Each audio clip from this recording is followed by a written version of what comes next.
Welcome to the party, my friend. This is part 2 of my lovely Criterion collection. Today I hit page 80 on my script for my new film, Hush, Sweet Baby. I gotta say, it was difficult. I was a little burnt out. I'm still a little burnt out. I also had a lot of wine, so I'm a little, on the happy juice, as it were. But I wanted to, of course, make my daily vlog, and since I'm stuck at home, I figured I'd show you my collection. If you've missed part 1, I'm going to link it above. This is the second of what I've planned to be 3 parts of my Criterion collection. Today, we're going to be doing, I believe, 500, 600, 700, and 800.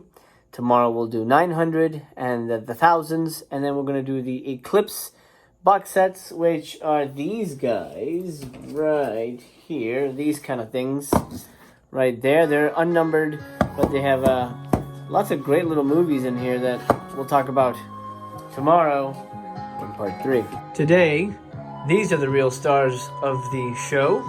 Actually, not these, but those are the real stars of the show in my complete Criterion collection, Volume 2. Okay, we're gonna get to 500. By the way, speaking of my film, I just sent in my contract. I'm very excited. Things are moving forward. We're still waiting on the money people for sort of a handful of notes, and hopefully to get me approved as director. It'll be my 6th film, so I'm considering it to be a lock in terms of me being able to direct. We'll see how that happens. Keep watching the daily vlog, and as things develop, I will bring the news to you. Also, off topic, but sort of on topic, I mentioned this Hush Sweet Baby, the one I'm working on right now with my 6th film. I'm going to do a video, maybe after I'm done with my Criterion collections, sort of showcasing the films I've made. So I figure, since I'm talking about filmmaking and working on a new one, that I should show you what I've done in the past, for better or worse, and sort of show you what's out there if you're interested in watching it or not. It's up to you, my friend. I'll just tell you what's out there, and you take it from there. Okay, let's do it. 500s. 516, Stagecoach. This is a wonderful film. John Wayne, old classic Western. I mean, John Ford. It's got it all. 1939, that's what I was looking for. 1939, that is 516. Great film right here. 538, Paths of Glory. This is a Kubrick film with Kirk Douglas. Great movie, great war movie. There's an amazing tracking shot in a trench that'll just blow your mind. Fantastic movie. Another fantastic movie, 541. I mean, these are all good movies. I'm not going to, I own this, but it sucks. Everything I'm going to show you is good, so maybe I should stop saying that. Night of the Hunter. I don't know if you guys have seen this movie. This is a classic black and white thriller. Really unlike anything I've ever seen. And, a masterpiece. If you guys know the sort of the fist tattoo thing, the love and hate kind of thing, it comes from this movie, if you've ever seen that. 541, in culture. 543, the classic of modern times, Mr. Charles Chaplin. Fantastic movie, really great stunts in this. I mean, I don't know how he didn't die 100 times. Great movie. Here's a fantastic movie. I believe it's about reporters, right? Yeah, it's about reporters. 555, The Sweet Smell of Success. This is from 1957. Burt Lancaster, directed by Alexander McKendrick, who I don't know. I don't recognize that name. But The Sweet Smell of Success, it's just a wonderful film. Don't remember exactly the details. I know it's about gossip. It's kind of a gossip columnist thing and ruining people's careers. Really stellar movie. Here's another stellar movie. 562, Blow Up. Or Blowout, I should say. I'm sorry. Blowout. Blow Up is something else. I don't have that one. Blowout. Brian De Palma. John Travolta. Excellent thriller. Probably my favorite Brian De Palma movie, to be honest. Another Chaplin here. 565, The Great Dictator. Now, this is a very unique film. Of course, here he's parroting Hitler, of all people. So, it may rub people the wrong way a little bit, but it's a powerful film, and it's a powerful statement about indoctrination and how, personality can overcome people's, better natures. And the cover has a fun little thing here where it's Hitler and Chaplin, because of course the joke was that Chaplin and Hitler had the same mustache. Here's a fun little film noir, 568. Kiss Me Deadly. Kiss Me Deadly is the movie where the suitcase glows. Now, you remember in Pulp Fiction how what's-his-face had that glowing suitcase? Well, this is the movie that Tarantino was ripping off. I don't like Tarantino, but he rips off too much, in my opinion. 579, Phantom Carriage. I haven't opened this one, but I've seen this in theaters, and it is stellar. Sorry for the glare. Maybe that's a little better. Silent film. The year is 1921. Swedish film. Really powerful movie. Directed by Victor Sjöström. Well, his first name is Victor, so good job, Victor. Powerful movie. Really amazing visuals. You know what's interesting to me about black and white and silent movies in particular? They have found a way to do visuals that you don't see in movies nowadays. For example, here's another example of that kind of filmmaking, 584, Kuruneko. This is one of my favorite Japanese ghost stories, okay? The visuals in here, just like Phantom Carriage, are powerful, stunning. They don't make movies like this anymore. And it's a damn shame. This is a haunting ghost film. And I don't mean that as a pun. It's just, it stays with you. That's a classic movie. 100% recommend it. I miss those kind of movies. That's why I kind of tend to go towards black and white. I'll blind buy anything silent black and white or Japanese black and white. I kind of will always blind buy that because I know I'm going to like the feel. And I don't normally blind buy. 586. This is, of course, The Island of Lost Souls, which is a take on The Island of Dr. Moreau.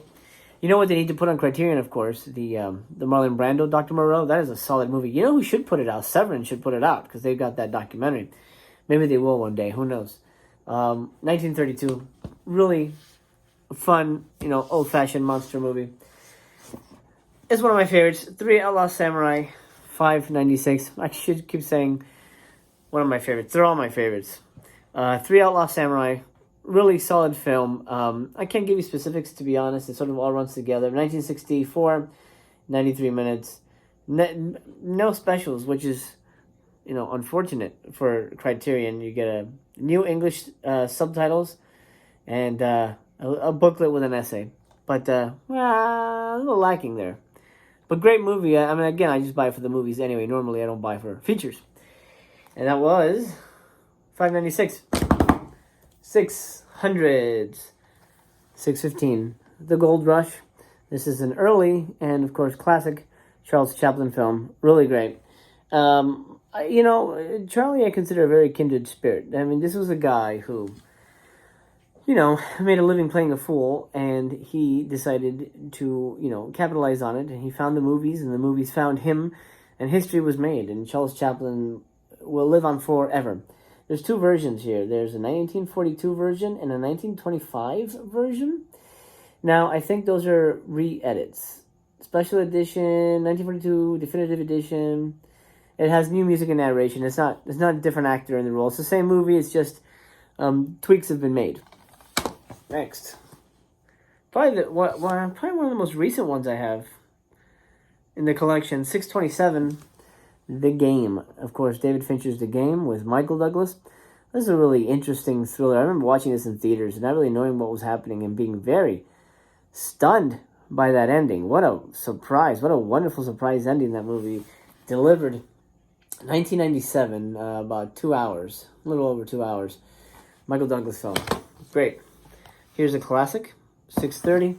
Rosemary's Baby. Who doesn't like Rosemary's Baby? It's a classic movie. And you know what? It's one of those movies where when I think about it, I think about how, it's a good movie, but it's a little slow. And then I watch it, and then I realize this movie's not slow at all. This movie's actually jam-packed with plot. And there's never a dull moment, even though it feels like a dull movie, maybe in retrospect, or, just thinking about it, the day after. Oh, it felt kind of like a dull movie. But no, sir. This is a jam-packed movie. Now, here's a movie that gets a bad rap. I think it's because it went over budget, and you know they shot forever and ever and ever. It was one of those bad luck productions. But I happen to really enjoy this movie. I was really surprised by how good this was. 636 Heaven's Gate by Michael Cimino. Really interesting Western. It's long too. I want to say it's 216 minutes. So what's that? That's like 3 hours, 3 hours and 40 minutes, something like that. Long movie. Who's in this? Chris Christopherson, right? Yeah, Chris Christopherson and Christopher Walken. It's got a good cast. It's a great Western. It's really odd. It's not your typical Western. It is a meanderer. I mean, it's super ass long. But I really enjoyed it. I actually, that was really a special movie. I gotta rewatch that, actually. 652. One of Mr. Chaplin's later films. Monsieur Verdot. He plays a guy named Verdot who is, well, funny enough, he plays a serial killer in this one. It's a talkie. He doesn't mimic. He does something at the end that sort of hints to the urchin character that we all love and appreciate so well. But Monsieur Verdot is sort of this French aristocrat, and he's also a lady killer. So it's a very interesting role for Chaplin to play. Fantastic movie. Here's one that I think I need to rewatch because the first time it wasn't exactly the movie I thought I was going to get. 660. Things to Come. I just bought this in the sale. If you're watching along in order of the daily vlogs, then you probably saw me pick this one up. Things to Come. It's an interesting film based on H.G. Wells' book, directed by William Cameron Menzies. The year 1936, 97 minutes.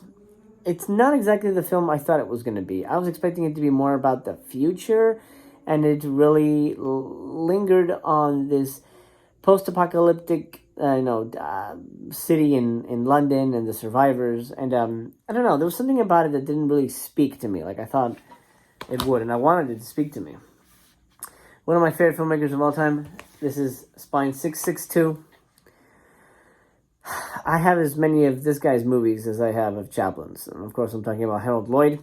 And this is his seminal film, Safety Last.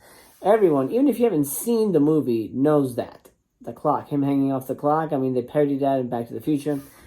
This is a wonderful movie. That sequence alone it's the last 20 minutes of the movie of him climbing this building.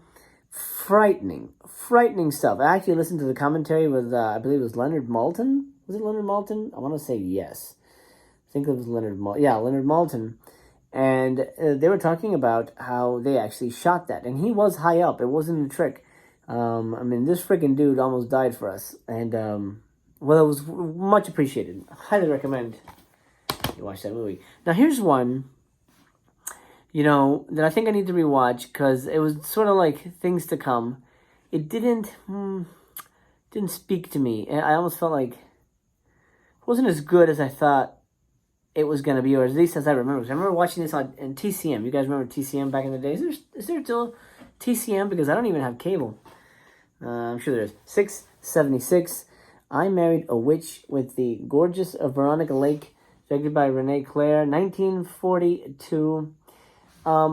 This was a movie that I really wanted to like, and I really wanted to love. I'll say that. I liked it, but it wasn't as solid as I thought it was going to be, which is unfortunate. But I'm happy to have it, and I think I'll probably rewatch it.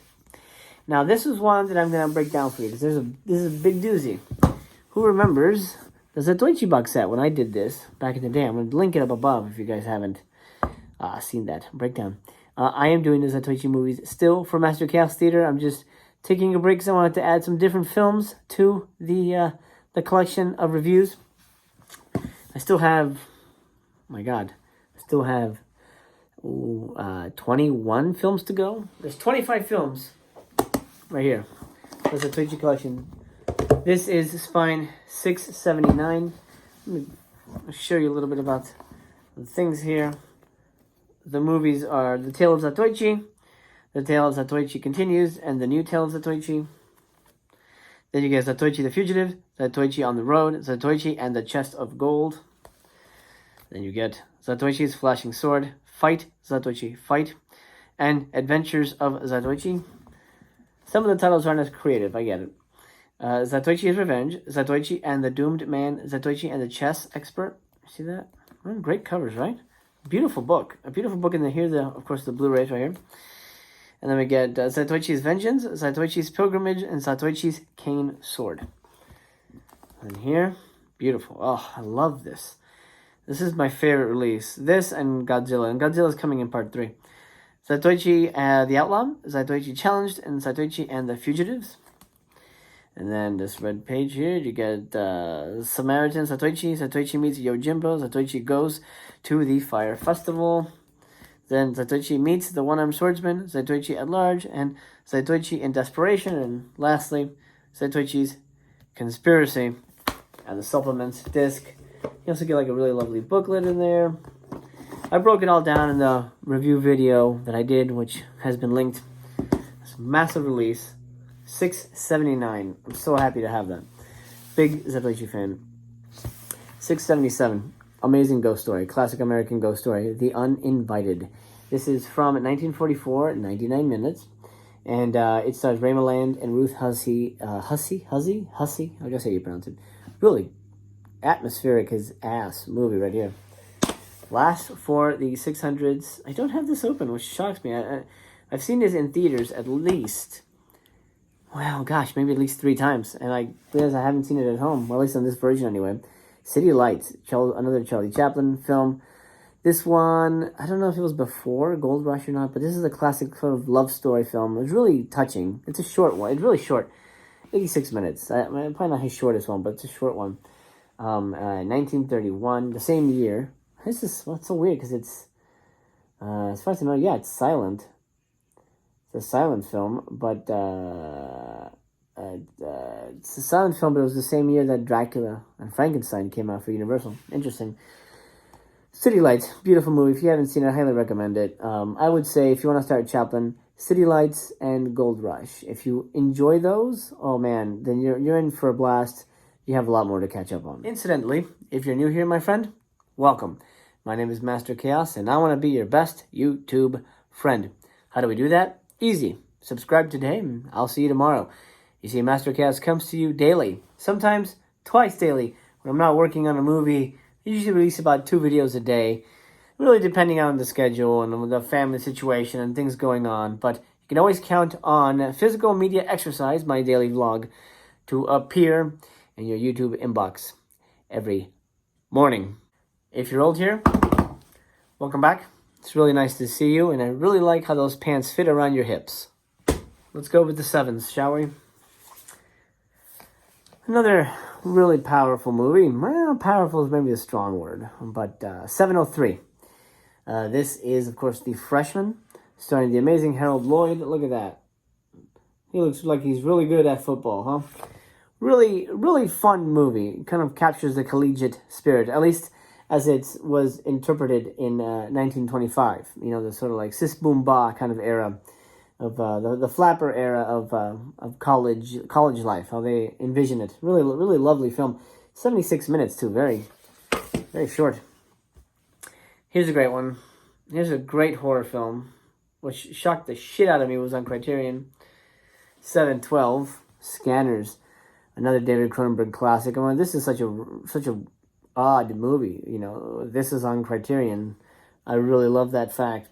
This is, of course, the, is this the blue? No, yeah, this is the dual format, 1 Blu-ray, and it comes with 2 DVDs, of course, approved by Mr. David Cronenberg, I believe it was. Look at that cover, that's a cool cover.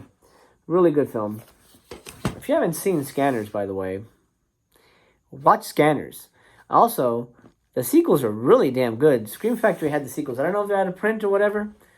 Scanners 2 and 3 are awesome. I really enjoyed. That's a really good franchise. Beside the point. Let's get back to this. 725. Can't believe I haven't opened this yet, but of course I've seen this movie 1,000 times. Eraserhead. I should dig into this. 1977, 89 minutes. Really powerful movie. Did I say the number? 725. Then 727, The Innocents. This is I love ghost stories, and Criterion is full of ghost stories. The Innocents, directed by Jack Clayton. Great film, 1961, 100 minutes. You know what it is? I think this is the turn of the screw. I think this is a take on the turn of the screw. The film was co-written by Truman Capote. Look at that. Now, here's a great film. Well, they're all great, but you know what I mean. 7:56. Limelight. Mr. Charlie Chaplin. You know what this movie... This is a really powerful movie. I think this is his last film. I may be mistaken. This is a really powerful movie. This is a very different film. It's very late in life. You can see how old he is in that, even though that's a drawing. This is the story of a man who was a clown, like a vaudeville guy, and he sort of like fell out of favor and stepped out of the limelight, and then he finds his way back on the stage, and this is a drama. It's not a comedy. This is very much a melancholy, sad film, but it's about a performer who has to face his impending end, and at the same time cherish his nostalgic career in the spotlight, and maybe getting a chance to, step into the limelight one last time. Really wonderful, wonderful movie. Very different. I mean, you could see it as Charlie Chaplin, making sort of amends with his career, realizing he's not the prime of his game, and he realizes he's not the top performer anymore or whatever. But such a masterful movie, just wonderful. Did he direct this? Actually, I don't know if he did or not. But it's a great movie. It's a beautiful movie. Limelight. Cronenberg returns with 777, The Brood. This is a fucked up movie. If you guys have not seen The Brood, oh my god.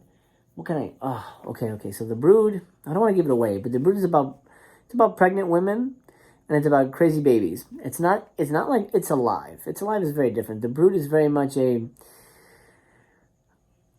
it's a body horror movie, which I guess It's Alive is as well. But, this sort of takes Cronenberg's body horror mystique and ramps it up. If you haven't seen it, it's a wild watch. Okay? We got a double, 790 and 791. I love these movies. Well, you can tell I love samurai movies in general, but here we go. The Lady Snowblood double feature. This has Lady Snowblood and Lady Snowblood 2, Love Song of Vengeance. Lady Snowblood is 1973, and Love Song of Vengeance is 1974. They were shot, I guess, back to back. Sort of like the Zatoichi movies. I guess they weren't as successful as Zatoichi, because Lady Snowblood didn't get 25 friggin' movies, but that's fine. These are beautiful. Shot in gorgeous, sumptuous color. I mean, it's gorgeous, just gorgeous to look at, and it's kind of your typical revenge story, except it's this is it Meiko Kaji? Yeah, Meiko Kaji is Lady Snowblood, and she's out for revenge. Really beautiful, really powerful. A lot of the stuff in this movie, Tarantino also stole for Kill Bill. Great movie though, I suggest that. Then 795. This is a classic film, of course. Gilda.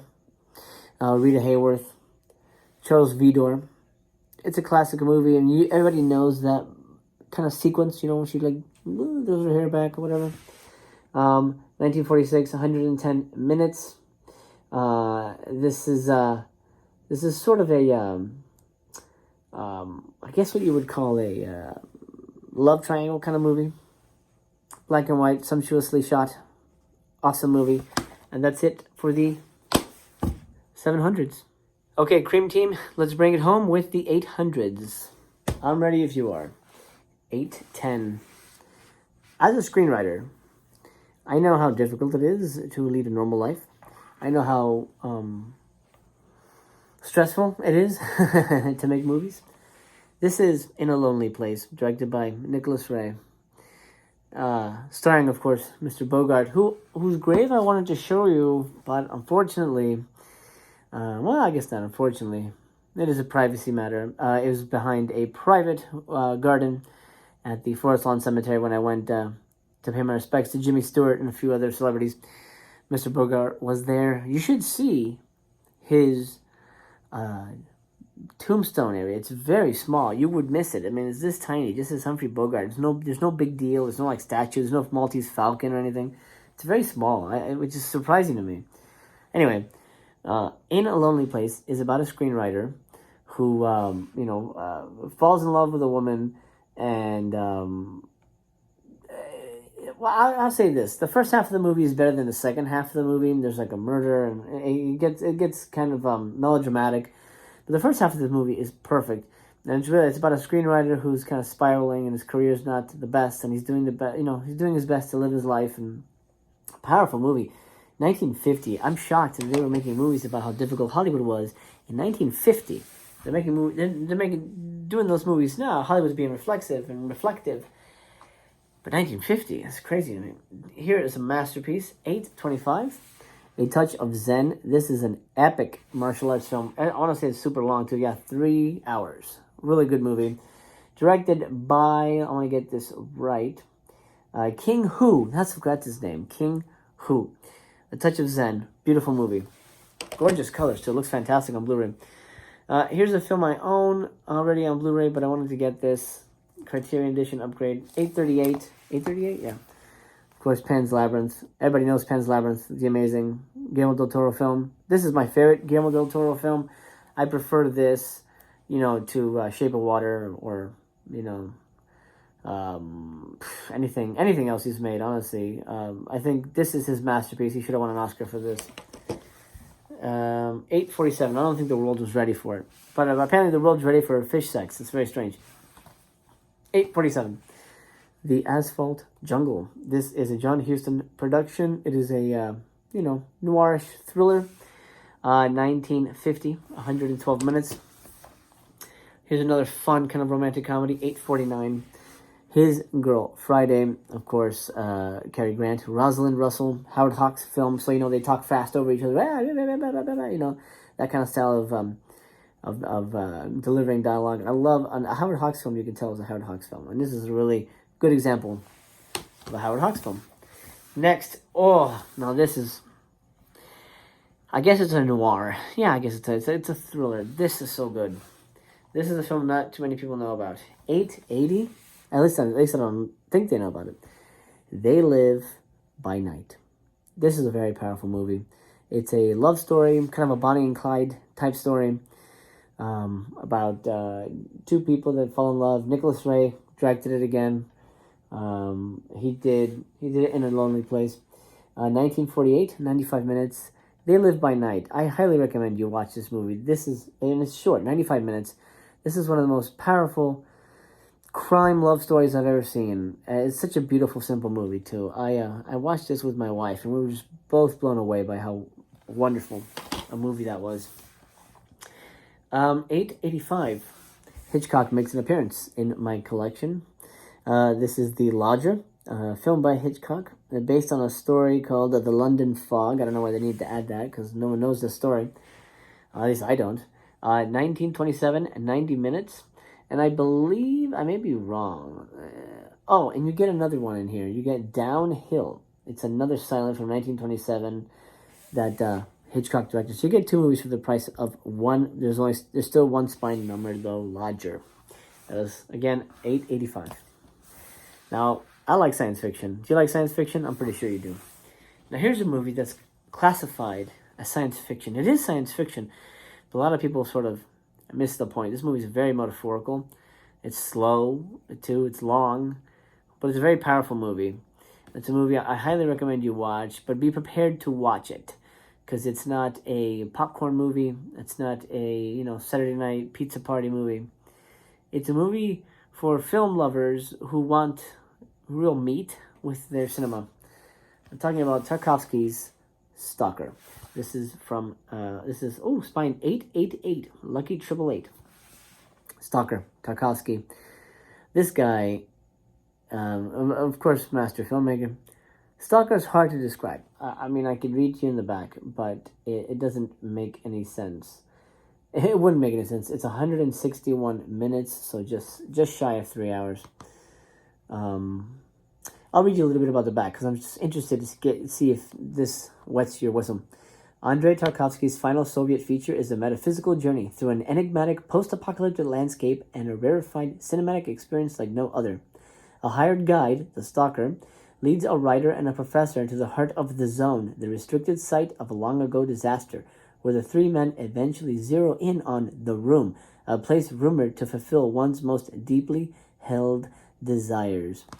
It's adapted from a novel. If that sounded interesting to you, highly recommend you watch this movie. It's some really powerful visuals, and it's not really not too heady. It's not too. I wouldn't say it's too hoity-toity, or too up its own ass. It's a great movie. Last one for today, $8.95. The Art Life. Now this is a very interesting documentary. It's very short, 88 minutes. It's from 2016. David Lynch, we know him as a filmmaker. He makes Eraserhead, Mulholland. I actually don't even have Mulholland Drive. I really like that movie. You know what they should put on Criterion? It's off topic. They should really put Lost Highway there, because that's a fantastic. I love Lost Highway. Anyway, The Art Life. This is a film about David Lynch's art life. I guess that makes sense, right? Not his filmmaking life, but his life as a painter. He's a mixed media, sort of like avant-garde, existentialist. What do you call it? Just abstract painter. He paints with oils and things, and then he adds pieces of wood and gunk and crazy. I mean, you've seen a David Lynch movie, you can imagine what a painting by him would look like. And that's sort of what it focuses on, him painting while he discusses his career as early on as a painter, right before he discovered movies. Really fascinating, really interesting watch. I really enjoyed watching this very much. Very interesting film here. Very interesting kind of documentary for a filmmaker, about a filmmaker that's not really about filmmaking, but it's more about his persona and his thought process. Very interesting. I highly recommend Art Life. This is $8.95. Okay, my friend, that'll do it for part 2. I hope you enjoyed this look at my Criterion Collection. Join me tomorrow for part 3, the final battle. We're going to do the 900s and the 1000s and the Eclipse series. There's a lot of films in that bunch, and we're going to have some fun looking through that. Well, I'm going to go take a break because I've been writing all day and I'm exhausted. And tomorrow, fingers crossed, I finish my script. I'm looking to hit about page 95, page 100. We'll see. We're right at the finale, so it's sort of like everything's sort of rushing to the point. It's the exciting part, but it's also always the sad part for me because the first draft is always the purest draft of a movie. So before it's given to anybody else to get their input, this is 100% my movie until I get input. But of course, that's part of the process. So I'm going to go relax, and I suggest you do the same. Remember, my friend, you are the pumpkin to my spice, and I wish you a very pleasant good day, good evening, or good night, wherever you are.